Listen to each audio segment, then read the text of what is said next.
Pour Aude Chupin, l'apiculture est une histoire familiale qui remonte au début du siècle dernier. Dans les années 70, Louis Chupin s'installe dans le nord de la Vienne et dans les années 90, Aude et son frère François-Xavier s'installent sur l'île de Ré pour perpétuer cette tradition familiale. Tout à fait, puisque on est issu j'ai un grand-père et un père apiculteurs et mon frère est également installé sur l'île de Ré depuis plusieurs années. On est tous les deux apiculteurs, chacun à son compte et puis on s'entraide notamment pour tout ce qui est la partie transhumance, quand on doit bouger les ruches, pour soulever les ruches. On a mutualisé également pas mal de matériel tous les deux, puisqu'il y a des investissements à faire aussi en apiculture. Donc voilà, on travaille beaucoup tous les deux. Alors justement, où sont situées, localisées vos ruches? Est-ce qu'il y en a sur l'île de Ré? Est-ce qu'il y en a sur le continent? Tout à fait, donc on a des ruches, c'est exactement des deux côtés, c'est-à-dire île de Ré, les premiers ruchers, ça commence à Rive-Doux, les derniers aux portes. Et après, sur le continent, on reste principalement situé en Charente-Maritime. On monte sur tout ce qui est Saint-Laurent-de-la-Prairie, Cabario. Après, on monte de l'autre côté, tout ce qui est Maran, Luché, Forêt de Benon. Et déjà, avec tout ça, on a un beau potentiel de fleurs et un beau choix de miel.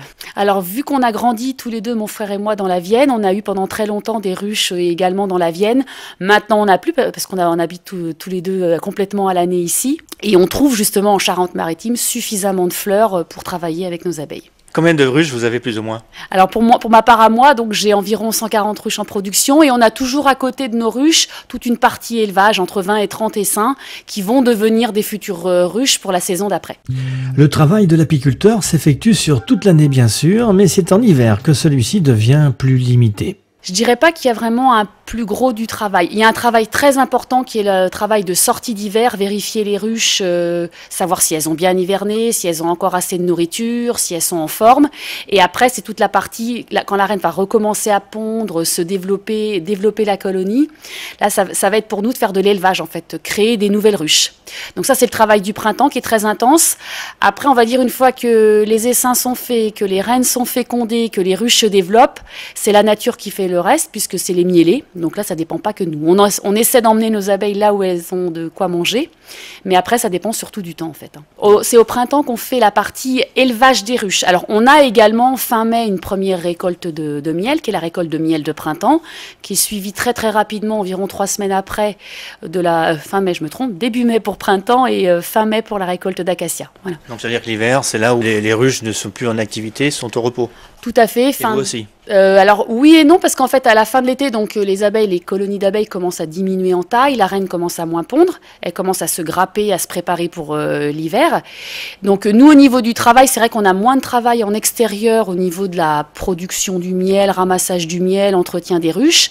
Par contre, on commence tout le travail à l'intérieur du hangar, qui est travailler la cire, par exemple faire des bougies, monter des cadres, nettoyer, peindre les ruches, également préparer les produits transformés. Faire des pains de cire, faire des bougies, préparer le vinaigre. Il y a largement de quoi s'occuper. Puis la comptabilité, et puis si possible, l'hiver, c'est aussi un peu de temps pour nous, pour pouvoir profiter, se reposer, passer du temps avec la famille et les amis. Aude Chupin diffuse ses produits essentiellement sur les marchés de l'île de Ré et de La Rochelle, avec une large variété de confiseries et autres produits dérivés de ce délicieux nectar.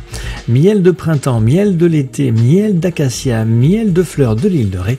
Bref, le choix ne manque pas. Comme je vous disais tout à l'heure, en général, début mai, on commence par une récolte de miel de printemps, qui est une récolte de miel blanc.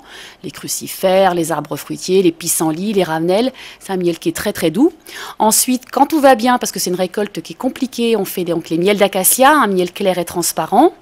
Après, on arrive donc à la mi-juillet, où on va ramasser donc sur l'île de Ré les premiers miels de l'île de Ré, qui sont des mélanges de troène et de ronces en général, un petit peu de crucifères également. Et également, en même temps, on fait les récoltes sur le continent, les miels de forêt. Eux, ils sont un petit peu plus puissants, parce qu'on va avoir par exemple du châtaignier, bourdaine, ronces mélangées. Et après, on arrive au mois d'août, où on va ramasser des miels sur le continent et sur l'île de Ré, donc une deuxième récolte d'île de Ré en fleurs sauvages, un peu plus claire que le premier.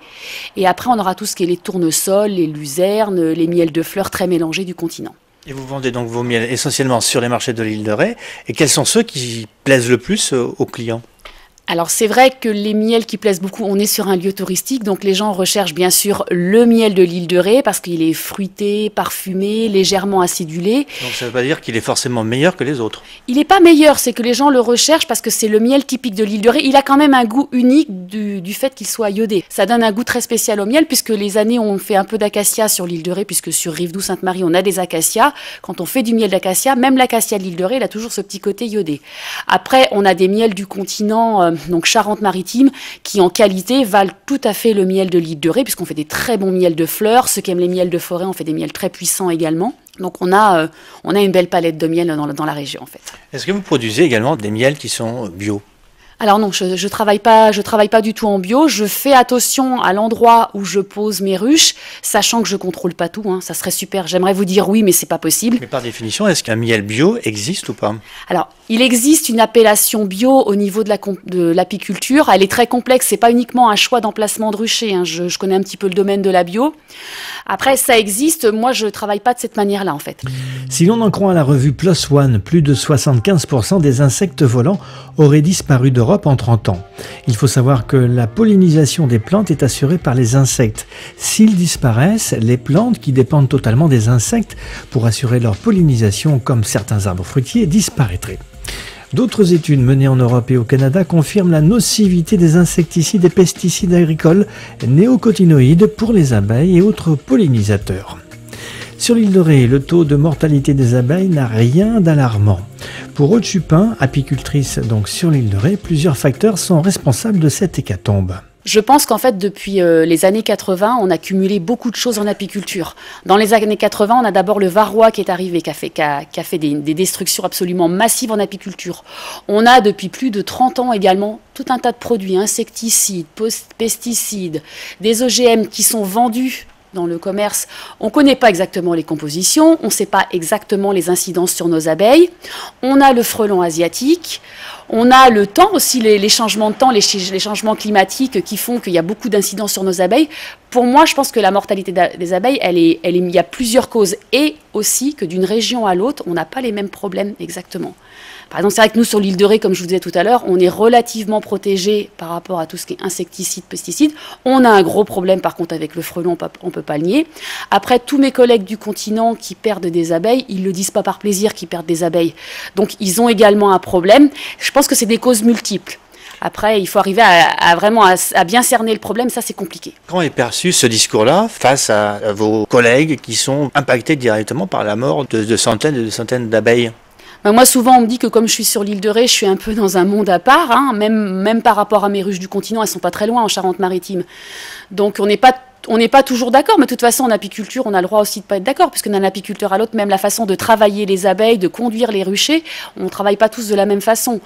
Je pense que c'est quand même intéressant de faire un arrêt total de tous ces produits chimiques qui, apparemment, causent des problèmes aux abeilles. Mais ça serait vraiment l'idéal, en fait, d'arrêter et de voir comment nous, au niveau apicole, on s'en sort. Alors après, c'est un test qui est quasiment impossible à réaliser, parce qu'il y a des produits qui vont être interdits, il y en a d'autres qui vont être mis en circulation, donc c'est très très compliqué. Il y a beaucoup d'apiculteurs qui se battent justement pour arrêter l'utilisation de beaucoup de produits chimiques, mais c'est loin d'être gagné pour le moment.